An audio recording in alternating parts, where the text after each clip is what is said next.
तिरुपति मंदिर में मुख्य प्रसाद लड्डू है और ये इतने व्यापक पैमाने पर प्रसाद बनता है यहां पर, जिसके लिए बड़े पैमाने पर घी की जरूरत पड़ती है। आप सुनेंगे तो हैरान रह जाएंगे कि तिरुपति मंदिर में हर दिन 3 लाख लड्डू बनाए जाते हैं। इन लड्डुओं को बनाने में डेली 1000 किलो से ज्यादा का घी लग जाता है। लड्डू बनाने में महीने में 42,000 किलो और साल में 5 लाख किलो के करीब घी लगता है। अब इतने बड़े पैमाने पर घी की जरूरत को मंदिर प्रशासन खुद से तो पूरा नहीं कर सकता, इसलिए घी अलग अलग ठेकेदारों से खरीदे जा रहे थे। और इसी में जिन 5 सप्लायर से घी लिया जा रहा था, कहा जा रहा है कि उसमें एक सप्लायर के घी की जब टेस्टिंग हुई तो यह घी मिलावटी निकला और इसमें जानवरों की चर्बी थी। तिरुपति मंदिर में घी की सप्लाई करने वाली जिस सप्लायर कंपनी का घी मिलावटी निकला, उस कंपनी का नाम AR डेयरी है। इस कंपनी के बारे में दावा है कि इसे आंध्र प्रदेश में जगन मोहन रेड्डी की सरकार ने 2023 में घी सप्लाई का काम दिया था। अब जब इसके सप्लाई किए घी में गड़बड़ी मिली तो AR डेयरी का घी बंद कर दिया गया और कंपनी ब्लैकलिस्ट कर दी गई। हालांकि घी सप्लाई करने वाली कंपनी का कहना है कि मिलावटी घी का मामला जून और जुलाई में आया था। इस दौरान उन्होंने तिरुपति में घी की ज्यादा सप्लाई नहीं की थी।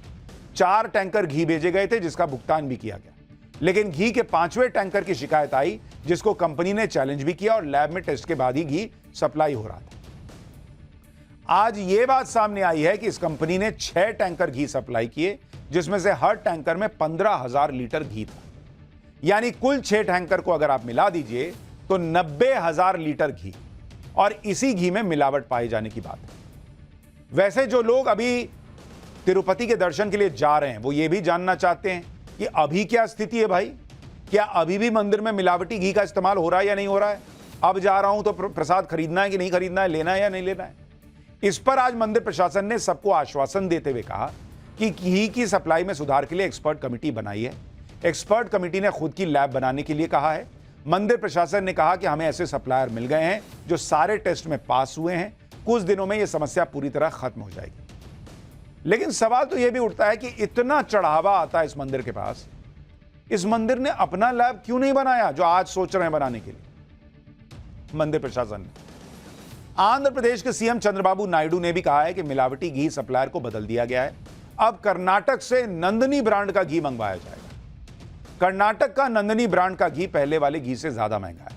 पहले 320 रुपए किलो के रेट पर मंदिर प्रशासन को घी मिल रहा था। अब जो कर्नाटक की कंपनी से घी खरीदा जाएगा वो 475 रुपए प्रति किलो का है। अब आपको यह भी समझना चाहिए यह पूरा मामला सामने कैसे आया, कैसे पता चला कि भाई घी में मिलावट चल रही है। इस पर चंद्रबाबू नायडू सरकार का कहना है कि जैसे ही उनकी सरकार बनी, उन्होंने एक नए अधिकारी की नियुक्ति की।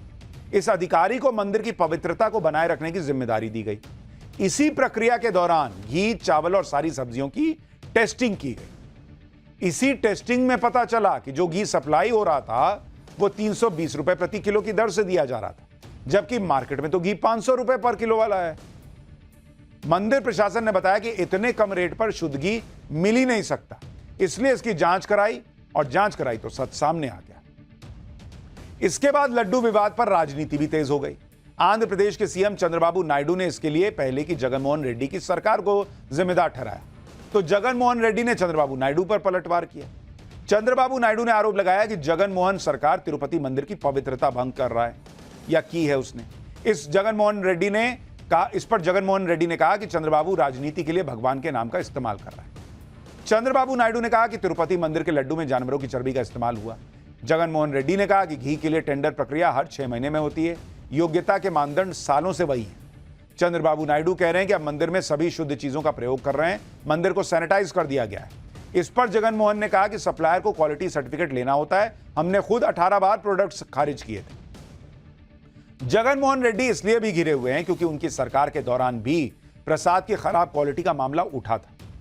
तिरुमाला मंदिर के पूर्व पुजारी रमण दीक्षितुलु ने कहा कि प्रसाद बनाने के लिए इस्तेमाल घी में काफी अशुद्धियां थी, लेकिन कोई एक्शन नहीं हुआ। अब सरकार बदली है तो एक्शन हो रहा है। यानी पूर्व पुजारी कह रहे हैं कि मैंने तो पहले ही कहा था कि मिलावटी सामान इस्तेमाल हो रहा है, लेकिन किसी ने ध्यान नहीं दिया। जगन मोहन रेड्डी इसलिए भी घिरे हैं क्योंकि उन पर पहले भी हिंदू आस्था से खिलवाड़ के आरोप लग चुके हैं। साल 2021 में चंद्रबाबू नायडू ने आरोप लगाया था कि जगन मोहन रेड्डी आंध्र प्रदेश में बड़े पैमाने पर हिंदुओं का धर्म परिवर्तन करवा रहे हैं। चंद्रबाबू नायडू ने जगन मोहन रेड्डी पर यह भी आरोप लगाया था कि वो राज्य में ईसाई धर्म को बढ़ावा दे रहे हैं और हिंदुओं को दबा रहे हैं। चंद्रबाबू नायडू का दावा था कि जगनमोहन रेड्डी की सरकार के दौरान हिंदू मंदिरों पर 127 हमले हुए। नायडू का आरोप था कि ईसाई होने के नाते जगनमोहन रेड्डी ईसाइयों के कल्याण में तो पर्सनल इंटरेस्ट ले रहे थे, लेकिन हिंदुओं को पूरी तरह से अनदेखी कर रहे थे उनकी। जिस तरह से आंध्र प्रदेश में तिरुपति मंदिर की पवित्रता से खिलवाड़ हुआ, उससे वहां के हिंदू भी एक्टिव हो गए और हर हाल में मंदिर की पवित्रता की रक्षा की बात कर रहे हैं। राज्य के डिप्टी सीएम पवन कल्याण तो कह रहे हैं कि राष्ट्रीय स्तर पर एक सनातन धर्म रक्षा बोर्ड बनना चाहिए। वो चाहते हैं कि देश भर में मंदिरों के देखरेख से जुड़े मुद्दे पर चर्चा होनी चाहिए। सनातन धर्म को अपवित्र होने से बचाना चाहिए। तिरुपति मंदिर के प्रसाद पर जो बातें चल रही हैं वो किसी को पता ही नहीं चलती अगर आंध्र प्रदेश की नई सरकार इस प्रसाद को बनाने वाले घी के सैंपल को लेकर उसे जांच के लिए न भेजती। भाई जांच के लिए जाता ही नहीं, किसी को पता ही नहीं चलता। घी के सैंपल को जांच के लिए गुजरात के आणंद की लेबोरेटरी में भेजा गया, जिसका नाम centre for analysis and learning in live stock and food है। इसकी स्थापना नेशनल डेयरी डेवलपमेंट बोर्ड ने की थी। इसी लैब में 9 जुलाई को सैंपल भेजे गए थे। 16 जुलाई को रिपोर्ट आई, जिसके बाद हंगामा मचा।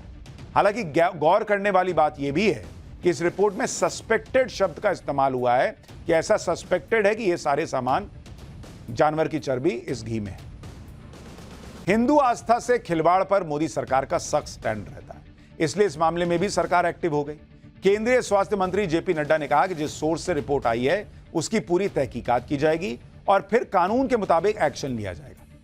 एक बार सुनिए स्वास्थ्य मंत्री को, फिर बताऊंगा कि कैसे यह मामला सुप्रीम कोर्ट पहुंच गया। बॉस, तो जैसे ही ये खबर मुझे मिली, मैंने चंद्रबाबू नायडू जी से बात की, उनसे मैंने डिटेल उसकी ली है और मैंने उनको कहा है कि आप तुरंत एक जो आपके पास अवेलेबल रिपोर्ट है वो रिपोर्ट आप मुझे भेज दें। उस रिपोर्ट को मैं एग्जामिन भी करूंगा, स्टेट रेगुलेटर से भी बातचीत करूंगा, उनका क्या कहना है उसको भी जानूंगा। उस जो रिपोर्ट है जिस सोर्स से आई है उस रिपोर्ट को पूरी तहकीकात करके उसके सारे पहलुओं को ध्यान में रख करके suitable action will be taken accordingly. जो भी कानून के दायरे में और जो भी हमारी नियमावली food safety standards authority of India के तहत आती है उसके तहत हम इस पर कार्रवाई करेंगे। अब यह मामला सुप्रीम कोर्ट भी पहुंच चुका है। एक सोशल एक्टिविस्ट ने इस मामले में सीधे चीफ जस्टिस ऑफ इंडिया से दखल देने की अपील की है। उधर आंध्र प्रदेश हाईकोर्ट में भी इस मामले की सुनवाई होने वाली है। आप यह भी देखिए कि जिस लड्डू को लेकर विवाद हो रहा है वो किसी सामान्य मंदिर का नहीं, बल्कि हिंदू आस्था के केंद्र तिरुपति बालाजी मंदिर का। तिरुपति बालाजी मंदिर में प्रसाद के रूप में लड्डू सैकड़ों सालों से दिया जा रहा है। हैरानी होगी आपको यह सुनकर, यहां भक्तों को लड्डू का महाप्रसाद बांटने की परंपरा 300 साल पुरानी है। तिरुपति मंदिर में साल 1715 में लड्डू बांटने की प्रक्रिया शुरू। इतिहास में सिर्फ 6 बार लड्डू बनाने की विधि को बदला गया। लड्डुओं की क्वालिटी चेक करने के लिए फूड टेस्टिंग लैब भी हैं। साल 2014 में तिरुपति मंदिर के लड्डू को जीआई टैग मिला। लड्डू से टीटीडी को 500 करोड़ रुपए सालाना की इनकम होती है। लड्डू बनाने के काम में 600 रसोइये लगते हैं। लड्डू बनाने में सैकड़ों किलो काजू, बादाम, किशमिश, केसर जैसे कई सूखे मेवे का इस्तेमाल होता है। लड्डू पर इतना बवाल इसलिए भी है क्योंकि यही लड्डू मंदिर का मुख्य प्रसाद है। मान्यता है कि अगर प्रसाद वाला लड्डू नहीं लिया तो दर्शन अधूरा रह जाता है। दुनिया भर में तिरुपति बालाजी के भक्तों में इस लड्डू का विशेष महत्व है और यह बहुत ही खास तरीके से बनाया जाता है। बनाने की प्रक्रिया सुनिए। लड्डू को मंदिर की रसोई में बनाते हैं और मंदिर की रसोई को पोटू कहते हैं। प्रसाद के लड्डू 3 तरह के होते हैं। पहला प्रकार है प्रोक्तम लड्डू। यह साइज में छोटा होता है, वजन 40 ग्राम होता है, भक्तों को निःशुल्क मिलता है। दूसरे प्रकार का लड्डू है अस्थानम लड्डू। यह पर्व और त्योहार पर बनता है, वजन 175 ग्राम होता है, इसकी कीमत 50 रुपए प्रति लड्डू। तीसरे प्रकार का लड्डू है कल्याणोत्सवम लड्डू। सबसे ज्यादा डिमांड इसी की होती है, सेवा करने वालों में बढ़ता है। कल्याणोत्सवम में भाग लेने वालों को मिलता है ये। एक लड्डू 750 ग्राम का होता है और एक लड्डू की कीमत 200 रुपए होती है। तिरुपति मंदिर की रसोई को दुनिया की सबसे बड़ी रसोइयों में से एक माना जाता है। यहां भगवान के लिए भोजन बनता है, प्रसाद बनता है और यह काम अनुष्ठान की तरह किया जाता है। तिरुपति मंदिर के लड्डू में मिलावट की खबर से भक्त हैरान। लोग भी चर्चा कर रहे हैं कि आखिर ये पता कैसे करें भाई कि घी या लड्डू में मिलावट है या नहीं, क्योंकि सिर्फ तिरुपति ही नहीं, लड्डू तो कई मंदिरों के प्रसाद के तौर पर मिलता है। और सिर्फ प्रसाद की ही बात नहीं, हम जो मार्केट से लड्डू खरीद रहे हैं या घी इस्तेमाल कर रहे हैं उस पर भी सवाल उठ रहे हैं। हमने फूड एक्सपर्ट से इस मुद्दे पर बातचीत की। और घी के साथ लड्डू का भी लाइव टेस्ट किया। देखिए घी और लड्डू के लाइव टेस्ट में क्या निकला। घी की बात कर रहे हैं यहाँ पे, और इसका घी का इस्तेमाल लड्डू के अंदर किया जाता है। तो घी का हम सैंपल लेके फिर इसको, तो आप एक बार इसको टेस्ट ट्यूब में डाल के एक बार इसका दिखा सकते हैं। जैसे घी का जो भी हमारे पास सैंपल आया, जहाँ से जो भी आपका जिसमें भी डाउट लग रहा है, इस तरह से सैंपल आता है और उसको इस तरह से हमारी टेस्ट ट्यूब में, जार में उसको डाला जाता है। और फर्दर कुछ हमारे केमिकल्स होते हैं, रीएजेंट्स होते हैं, जो उसके अंदर दोबारा से ऐड किए जाते हैं। घी के अंदर आमतौर पे फैट का टेस्ट किया जाता है, किस तरह के फैट की मिलावट है। जैसे इस रिपोर्ट में भी दर्शाया गया है कि इसमें कई तरह के फैट दिखाए जा रहे हैं। तो अब जैसे इसमें ये केमिकल स्पेसिफिकली कुछ मिलाया गया और इसका कुछ कलर में चेंज आ रहा है, तो थोड़ा अगर इसका कलर में चेंज आ रहा है तो फर्स्ट लेवल पर ये इशारा कर रहा है कि इसमें अडल्ट्रेशन होने की संभावना है। लड्डू इसका हमने सैंपल लिया और ये सैंपल लेने के बाद बेसिक लेवल पे जैसे टेस्ट करते हैं, तो हम इसको इसमें डालेंगे और उसके बाद कुछ किस तरह के रीएजेंट्स होते हैं, उन रीएजेंट्स को हम इसके अंदर ऐड करेंगे ताकि बेसिक लेवल पे पता लग जाए। कुछ तरह की कलर इंडिकेशन होती है जो एक इशारा देती है कि इसमें मिलावट है कि नहीं। फिलहाल हम आपको ये बेसिक जांच दिखा रहे हैं, पर इसके लिए आगे अदर एडवांस टेस्ट होता है। तो ये हम कुछ इसमें केमिकल्स मिलाते हैं जिससे पता लग सके कि बेसिक लेवल पे।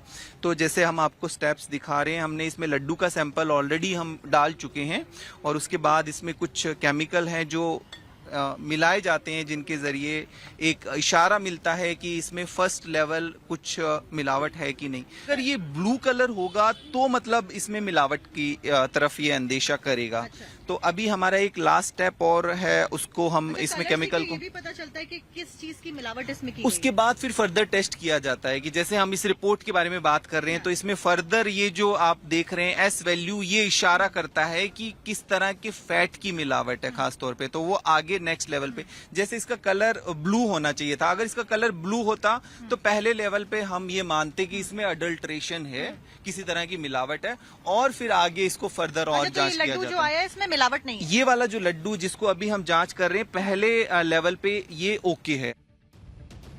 यानी इस तरह से टेस्ट किया जाता है। जब पहले लेवल पे ही मिलावट नहीं मिली तो फिर आगे नहीं होगा टेस्ट। पहले लेवल पे मिलावट मिल गई, कलर ब्लू हो गया, तो फिर आगे भेजते हैं भाई उसको चेक करने की क्या क्या मिला हुआ है। इस मामले के सामने आने के बाद प्रसाद की शुद्धता पर भक्तों के अंदर एक डर सा बैठ गया है और इस डर को दूर करने के लिए अब राज्य सरकारें एक्टिव हो गई हैं। राजस्थान में सभी बड़े मंदिरों के प्रसाद की टेस्टिंग की बात कही जा रही है। सोचिए क्या वक्त आ गया है कि अब मंदिर के प्रसाद की टेस्टिंग की जरूरत पड़ रही है। और यह सब इसलिए हो रहा है क्योंकि कुछ लोगों ने अपनी साजिश या अपनी लालच के चक्कर में, जो भी हो अभी तो जांच में पता चलेगा, कि प्रसाद को कैसे अशुद्ध कर